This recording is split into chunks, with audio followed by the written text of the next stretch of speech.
9:35 de la mañana. Damos la bienvenida a nuestro compañero de trabajo, columnista semanal de la parte económica y política, el contador Juan Pablo Enrique. Hola Juan, ¿cómo estás? Bueno, ¿cómo andan ustedes? ¿Cómo va todo por allá? Bien, bien, estamos bien. Bueno, los que están preocupados por la situación son los monotributistas, de la situación que en su mayoría han venido viviendo. Una situación compleja con esto de la pandemia.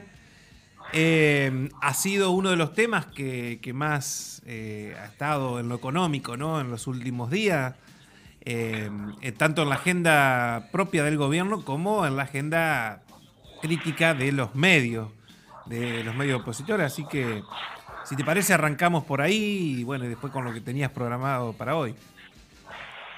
Bueno, primero decir que el tema del monotributo es un tema que nos cruza a todos, ¿no? Hay 4 millones de monotributistas en Argentina.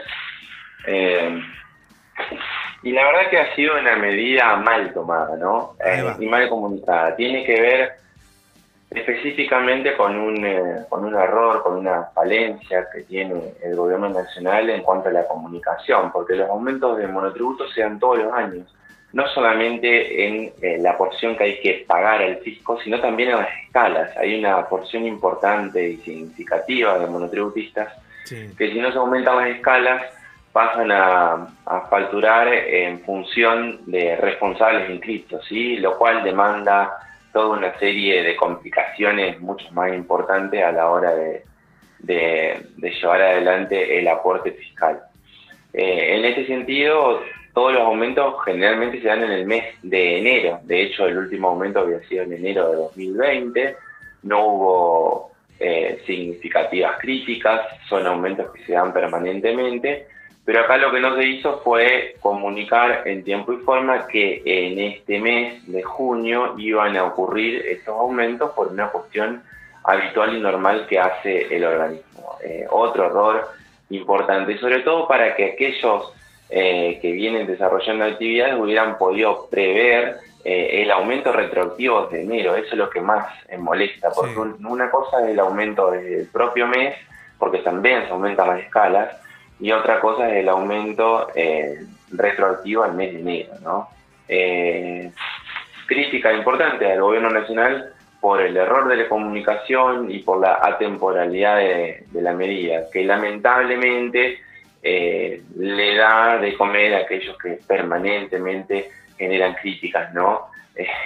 Pero bueno, habrá que quizá reclamarle al gobierno para que tome decisiones en función de esto y se pueda generar algún tipo de consideración, sobre todo porque se hablaba de planes de pago, ¿no? Y no es lo mismo un contribuyente que está en la escala superior del monotributo que aquellos que tienen la categoría más baja y que llegan con los justos fin de mes, y que quizás cuando se habla de un plan de pago para pagar estos aumentos que se dieron desde enero, mínimamente habría que darle muchísimas cuotas y sin interés, no como se está estableciendo ahora con un importante interés, que es el habitual que utiliza el organismo. Preguntas que van saliendo, ¿no? En esto de la comunicación que no queda claro. Entonces, a ver, ¿es obligatorio recategorizarse en el monotributo?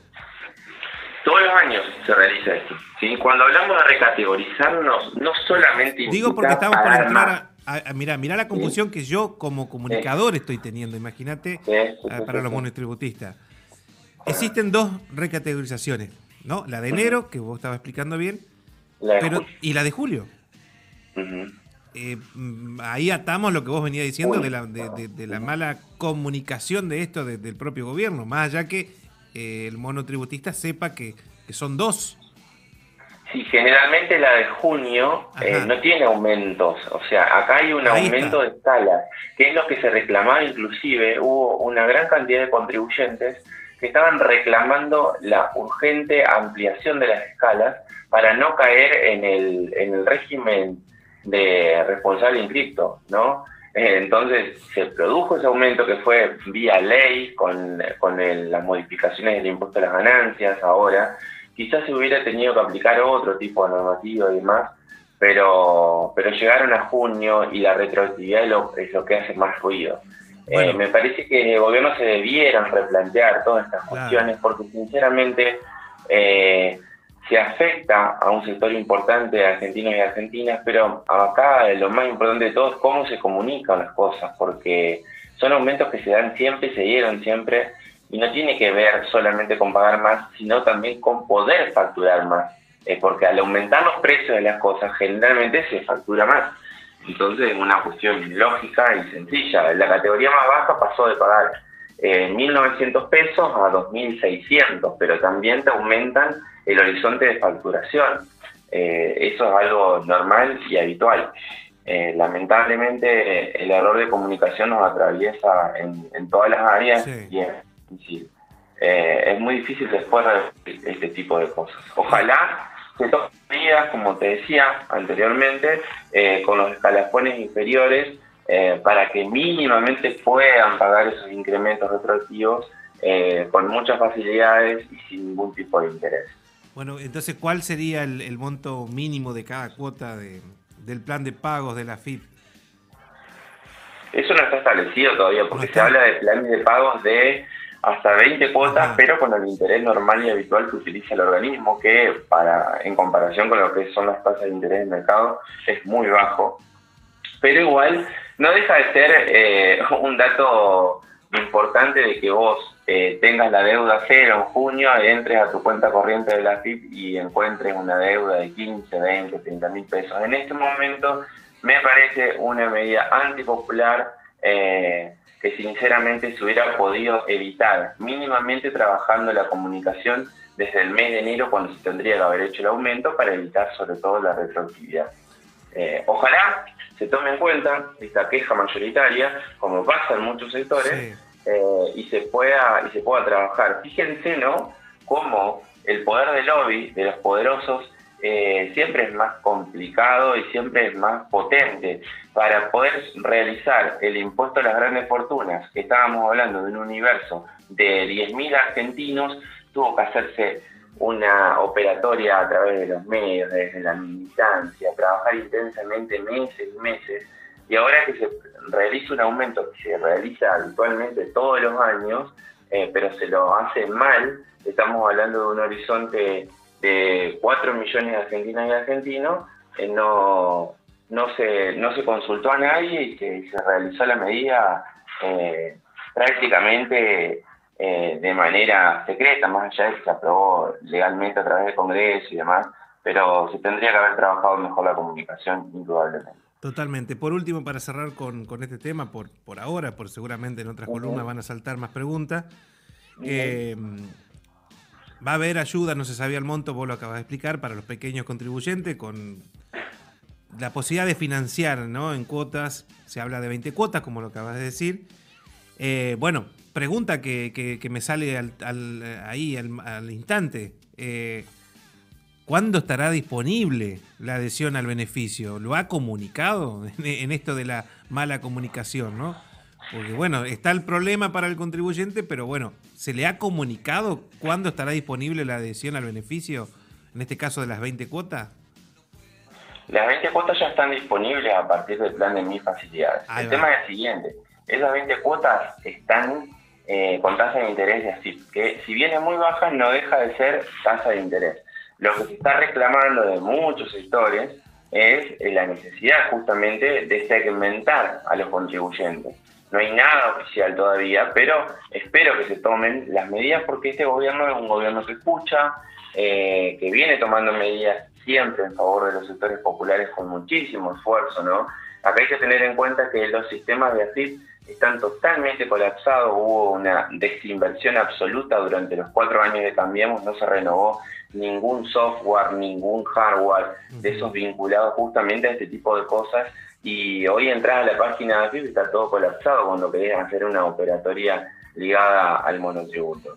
Esperemos, ansiamos, y ojalá en las próximas semanas, cuando tratemos este tema, mínimamente a ese plan de 20 cuotas para poder hacer frente a esa deuda que se ejerció con retroactividad, a los sectores más perjudicados y a los escalafones más bajos, mínimamente se le dé la chance de pagar sin interés. Hoy el plan de mis facilidades es hasta 20 cuotas con interés.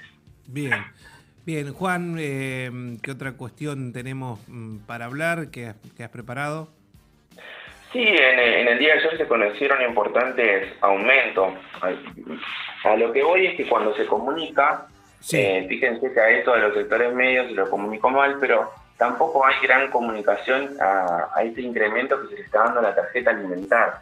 La tarjeta alimentar va a recibir un aumento del 48% y conjuntamente con la asignación universal por hijo, van a estar cubriendo el piso. Esto es un dato central,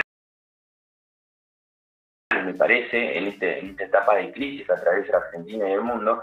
Van a estar cubriendo el piso de ingresos para superar a la indigencia, ¿no? Justamente hay casi 4 millones de argentinos que no están comiendo bien, y esta situación de aumentar la tarjeta alimentar, de reforzar la asignación universal por hijo, estamos hablando de inversiones que oscilan entre los 20.000 y 30.000 millones de pesos por parte del Estado Nacional para atender a las familias más vulnerables, casi 4 millones de gurises y más de 2,5 millones de titulares adultos de estos programas. Es un dato muy importante y el cual celebramos, porque el Estado tiene que, justamente en un mundo que concentra cada vez más la riqueza, atender a estos sectores muy hostigados y oprimidos por el sistema. Es una medida nueva que se tomó en el día de ayer y que va a llegar a los sectores más perjudicados desde siempre, ¿no? Desde el último tiempo, justamente. Y también hablar del tema un poco de los frigoríficos, ¿no? Sí. Del precio de la carne. Y antes de hablar de los frigoríficos, quiero plantear que el Ministerio de Producción también ayer se lanzó un nuevo esquema, que justamente hoy va a ser el lanzamiento oficial, que está vinculado al congelamiento de 120 productos esenciales para la mesa de los argentinos, congelamiento de precios hasta el mes de diciembre. Ojalá eso se pueda cumplir, es necesario que se cumpla. Se estima que ahora en el mes de mayo la inflación va a seguir siendo alta, entre 3,5 y 4%, con lo cual estas medidas son urgentes. Hay que cuidar el valor y la mesa de los argentinos, justamente, y estas medidas vienen para eso. Ojalá se pueda cumplir y que terminen dando resultados, ¿no? Porque muchas veces hay acuerdos, las empresas no cumplen y es muy difícil. Para eso siempre necesitamos un Estado más prepotente y más fuerte. 120 productos congelados, esenciales, en sus precios, obviamente, hasta el mes de diciembre. Ese es el acuerdo que se fija hoy para las grandes cadenas de supermercados y para todos los mercados, porque el precio va a estar justamente en el producto y no en la góndola, ¿sí? Bueno, Van a modificar ese esquema. El precio va a ir impreso en el packaging del producto. bien, ahí está. Ayer hablábamos, ¿no? En una columna de la mañana. Hay precios que, por ejemplo, no terminan llegando porque esas cadenas de supermercado no están en Maciá, no están en Durazno, no están en Lucas González, no están en Villa Sorraquín, y así en muchos lugares, ciudades de no tantos habitantes, como las ciudades cabeceras grandes, donde están estas cadenas de supermercados, en donde no podés comprar a esa promoción o a eso que el gobierno hace para ayudar a la economía básica familiar. Esto de que estás diciendo que va directamente con el producto, me parece que ahí cambia la ecuación y ahí nos llega todo. Sí, ojalá sea así. Ojalá. Fíjense que específicamente en Buenos Aires, en las grandes cadenas, vos encontrás todo el esquema de precios cuidados y demás, pero no pasa lo mismo en el interior. Totalmente. Tenés que recorrer de todo. Por eso que el tema de los acuerdos vaya directamente al producto y no a la góndola, me parece una medida importante. Ojalá en la práctica dé resultados, y esperemos que sí, porque es insostenible un incremento inflacionario del 4% mensual de precios, que es lo que se estima para el mes de mayo. Pero en ese ojalá, en la práctica de resultado, vos dejás entrever que puede complicarse o puede haber alguna complicación? ¿Qué es lo que puede cambiar en ese ojalá la práctica? ¿Qué es lo que puede complicarse? A ver, por ejemplo, en los acuerdos, las grandes cadenas que deberían haber sido multadas por esto, ¿no? En los acuerdos anteriores, supongamos que se fijaba el kilo de arroz a tal precio y le modificaban la cantidad y lo ponían a 900 centímetros cúbicos y lo ponían a otro precio y te desabastecían el que habían acordado. Totalmente. Esas cosas que hacen las grandes corporaciones. Entonces, el Estado tiene que ser muy riguroso con eso, porque se concentra la riqueza, se quedan con todas las inyecciones de recursos por parte del Estado y los sectores populares están cada vez más vulnerables. Entonces, si el Estado a esta inyección importante de recursos está haciendo para garantizar de que no haya ningún argentino que pase hambre, no solamente tiene que inyectar recursos, sino que tiene que controlar y domesticar a esas grandes corporaciones formadoras de precios. Y para eso nosotros necesitamos también acompañar al Estado. El Estado no es el gobierno, el Estado somos todos. Totalmente. Y también tenemos que insistir para que se defiendan nuestros intereses en los diferentes ámbitos donde haya que intervenir. Y en ese sentido, cuando hablábamos del cierre de exportaciones de carne también, hay alrededor de, ahí ya te digo el número preciso, se está trabajando en inspeccionar alrededor de 154 frigoríficos, ¿no? Que son los que concentran el 70% de la producción de carne en la Argentina, tanto en el mercado interno como en el mercado externo. En ese sentido, 9, escuchá ese número, ¿no? 9 de cada 10 frigoríficos se encontraron irregularidades que están vinculadas a la compra y venta. 9 de cada 10, o sea que solamente uno. Fíjense, ¿no? El desastre. Y fíjense lo importante a veces que es que desde el Estado se tomen ciertas medidas para empezar a trabajar intensamente en buscar dónde están los problemas que hacen de que sectores minúsculos de la población se lleven la riqueza y que otros terminen pagando cualquier cosa. ¿Y qué encontraron ahí en esas irregularidades? Lo que más encontraron es compras y ventas de manera informal, subfacturación, ¿sí? Entonces ahí lo que se está generando es una incorporación del Estado hacia las cadenas. El compañero Samit es una Carmelita descalza al lado de estos muchachos. Sí, no, totalmente. No digo como lo demonizaron, le pusieron las esposas en su momento, lo llevaron, todo. Y a estos tipos, a estos accionistas de 9 de cada 10 frigoríficos, no les conocemos la cara. No, bueno, no quiero seguir más porque me estoy calentando. No, además hay una cuestión. De esos casi 160 frigoríficos, hay 19 que son los que exportan carne al extranjero. De esos 19 hay varios, que van a conocer los nombres en estos días, que también han cometido serias irregularidades, ¿no? Justamente se está haciendo con los frigoríficos, con esos 19 básicamente, un acuerdo por parte del Estado para garantizar, así como es en el otro horizonte de alimentos, precios sostenibles y populares de la carne hasta fin de año y abasteciendo el mercado interno. Está bárbaro exportar porque necesitamos divisas, pero también queremos comer carne porque somos argentinos, porque lo necesitamos por una cuestión una cuestión saludable de nuestra vida alimentaria, porque culturalmente estamos formados de esta forma. Así que el Estado tiene que garantizar precios populares para la carne y estas medidas van en sintonía de eso.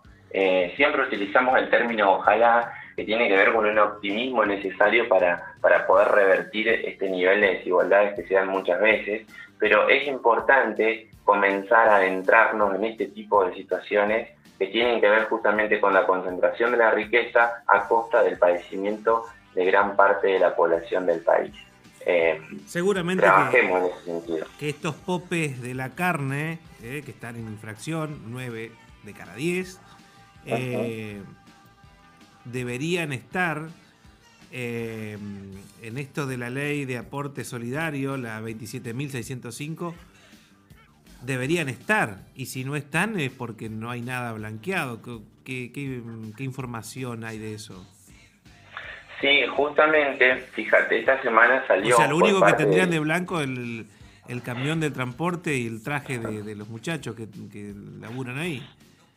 No tenemos el listado específico, pero seguramente los dueños de esos frigoríficos. O sea que yo lo estuve buscando y no lo he encontrado. ¿Qué querés que te diga? No los he encontrado. En realidad, hay un economista francés que es el que trabajó mucho sobre el tema de capital en los últimos años, que se llama Thomas Piketty.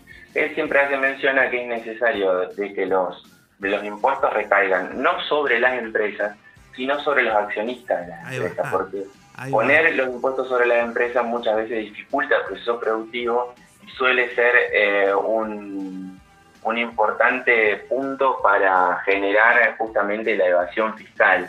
En cambio, cuando uno va sobre las grandes fortunas, de eso se conoció esta semana, que Jeff Bezos, el dueño de Amazon, el más rico del mundo, con una fortuna que oscila casi los 180.000 millones de dólares, va a viajar a la Luna.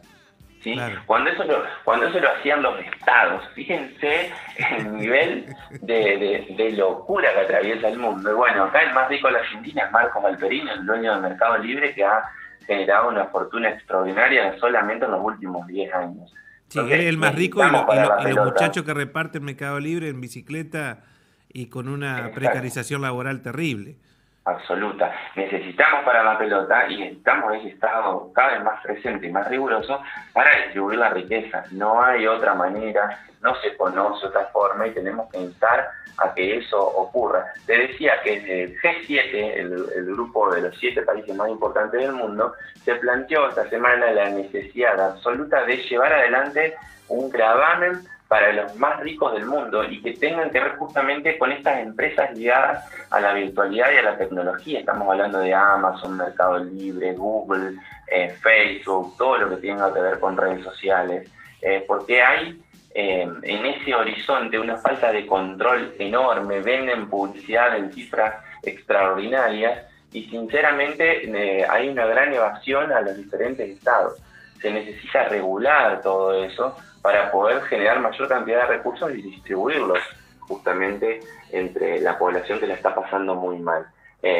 Fíjense que no ha habido gran cobertura de esta noticia y que de alguna manera tiene que ver con el impuesto a la renta extraordinaria que se puso en Argentina. Lo que sí sería bueno que se haga de manera permanente, claro, no un impuesto temporal, como fue el impuesto a la renta extraordinaria, que por cierto ya se conoció, hubo alrededor de 230.000 millones de pesos que se recaudaron, y eso se destinó a programas de vivienda, a programas de política de educación y sobre todo a programas de política sanitaria. Qué bueno termina siendo todo eso, ¿no? Totalmente, cuando ¿no? Se ve concretamente en la intervención del Estado en favor de los sectores más vulnerables y sobre todo en una etapa tan difícil como la que estamos atravesando en Argentina y en el mundo en este momento. Esto que está diciendo Juan Pablo Enrique, columnista de Economía y Política de Radio Municipal y de tantos medios provinciales y nacionales, esta información de lo que se entró a repartir ya del aporte solidario y extraordinario, el 20% de estos fondos, estoy leyendo información de la página de presupuesto de la Nación, el 20% de estos fondos, como bien te decía Juan Pablo, 29.000 millones fueron destinados al Ministerio de Salud. Esto en particular, el 90% de estos recursos tiene como destino la compra y administración de vacunas contra el COVID-19. Vacunas que están llegando muchas, en gran cantidad, y la vacunación en los últimos 7 días ha sido de una manera muy acelerada y llegando a muchos sectores de la sociedad.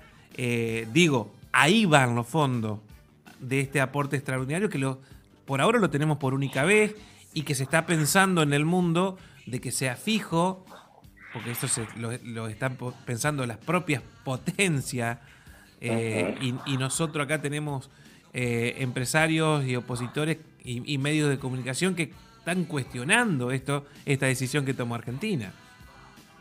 Totalmente, porque son medios de comunicación que justamente responden a esos intereses. Sus dueños forman parte de ese universo, entonces es muy difícil de esa forma. Necesitamos de manera urgente democratizar la palabra, tener mayor cantidad de medios de comunicación que respondan al pueblo y pagar alguna suscripción de 300, 500, 100 pesos, lo que se pueda, pero que los comunicadores tengan un discurso popular y defiendan el interés de los sectores populares. Eso es urgente, es una necesidad enorme que atraviesa nuestro tiempo, y dejar de asistir siempre a los grandes operadores de los medios, como es el caso de Jorge Lanata, que el fin de semana nuevamente estuvo ideando operatorias para justamente deslegitimar el rol de la política y el rol del Estado en beneficio de los sectores populares. Fue eso es urgente y hay que llevarlo adelante. La encargada del PAMI, ¿no? Por Luana Bolovich. Luana Bolovich, exactamente. Pero salió justamente esa misma noche a aclarar cada una de las versiones utilizadas por el conductor de los domingos a la noche, que por cierto ha perdido cierta credibilidad y está perdiendo en el rating por paliza contra un programa de cocina. Lo están cocinando a la nata. No, pero es cierto, no por nada este sector minoritario de que se opone a estos aportes solidarios de la sociedad argentina, no por nada se resistió desde el primer momento. Esto lo hemos hablado en columnas anteriores. Primero al debate, luego a la aprobación del aporte, más allá de que con el pago las personas alcanzadas no modificarán en nada su nivel de vida, porque son multi, pero recontra multimillonarios. Esta renuencia, ¿no? Cuando la sociedad está enfrentando pero grandes necesidades, producto de la pandemia, producto de malas políticas económicas de la gestión anterior, no hace más que reflejar, ¿no?, la intención de no dejar sentado ningún tipo de precedente que pueda alentar la búsqueda de una mayor progresividad tributaria, y esa progresividad tributaria, como estos aportes solidarios que estamos viendo, que este porcentaje fue a salud, el otro fue al Ministerio de Desarrollo Social, el otro fue para la reactivación económica y para que la gente pueda sostenerse en sus trabajos. Nada, este sector minoritario, ¿no?, es el retroceso total, es la manera de anular algo simbólico que hay que destacar y remarcar y que no se debe caer, que es la fuerza de un Estado, que el Estado presente, es revalorizar el Estado una vez por todas, ¿no? Eso hace el sector minoritario. Fíjate varios datos de esta semana también. Se conoció con el tema del Repro 2, que es un aporte que está haciendo a través del Ministerio de Producción del Estado Nacional. Se han invertido 20.000 millones de pesos, se ha trabajado para asistir a 20.000 empresas y para cuidar el trabajo de casi 600.000 trabajadores y trabajadoras de toda la Argentina. Estamos hablando de un Estado presente cuando había estados que justamente determinaban, sin ningún tipo de pandemia vigente, que cerraran casi 40.000 pequeñas y medianas empresas en Argentina. Entonces, si vamos a hablar con datos concretos y ciertos, tenemos que poner esos datos sobre la mesa. Y vos recién hablabas del tema de las vacunas, tan central, ¿no? Cómo estos medios de comunicación militaron primero en contra de la vacuna, ¿sí? Haciéndolo hoy por una vacuna en particular, en contra de todas las otras que hacían mal y demás, y ahora dicen que son insuficientes, cuando Argentina es el país de Latinoamérica con mayor índice de vacunación, cuando Argentina es el único país de Latinoamérica que anunció la semana pasada, conjuntamente el presidente Alberto Fernández con Putin, el presidente de Rusia, la producción de vacunas propias que no solamente van a abastecer al mercado interno, sino también se van a exportar a nivel internacional. Eso es un hecho histórico que debiéramos festejarlo en una situación tan angustiante como la que vive el mundo, pero hay que tenerlo en cuenta, porque esta gente cambia de discurso permanentemente y trata de generar miedo, trata de generar pánico, trata de generar angustia justamente en un tiempo muy difícil.